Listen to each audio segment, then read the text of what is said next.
உலக ஹிப்ஹாப் தினத்தையொட்டி சென்னை சேத்துப்பட்டில் இதுவரை இல்லாத வகையில் ஒரு ராப் நிகழ்ச்சி நடைபெற்றது. 13 கிளப் சைஃபர் என பெயரிடப்பட்ட இந்த நிகழ்ச்சியில் சென்னை மட்டுமல்லாமல் தஞ்சாவூர், கன்னியாகுமரி, கோயம்புத்தூர், பெங்களூர் போன்ற பகுதிகளில் இருந்தும் 60க்கும் மேற்பட்ட அண்டர் கிரவுண்ட் ராப் கலைஞர்கள் ஒரே மேடையில் இணைந்து 5 மணி நேரத்திற்கும் மேல் தங்கள் திறமைகளை வெளிப்படுத்தினர். தமிழ் ஹிப்ஹாப் உலகின் முன்னணி பெண் ராப் கலைஞரான ஐக்கி பெர்ரி முன்னெடுத்த இந்த முயற்சி பேசுபொருளாக மாறியுள்ளது. இவர் மட்டுமல்லாமல் மற்ற ராப் கலைஞர்களையும் ஸ்பாட்லைட்டிற்கு கொண்டு வந்துள்ளார்.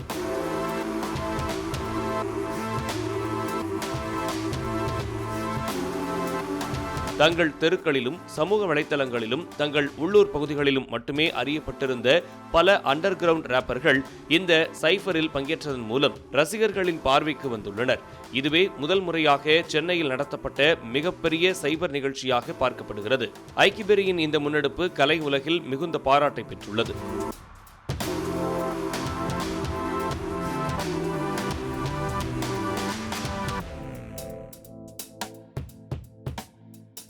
உலக ஹிப்ஹாப் தினத்தையொட்டி நடத்தப்பட்ட 13 கிளப் சைஃபர் நிகழ்ச்சி தமிழ் ஹிப்ஹாப் கலாச்சாரத்தை அடுத்த கட்டத்திற்கு கொண்டு செல்கிறது என்பதில் சந்தேகமில்லை.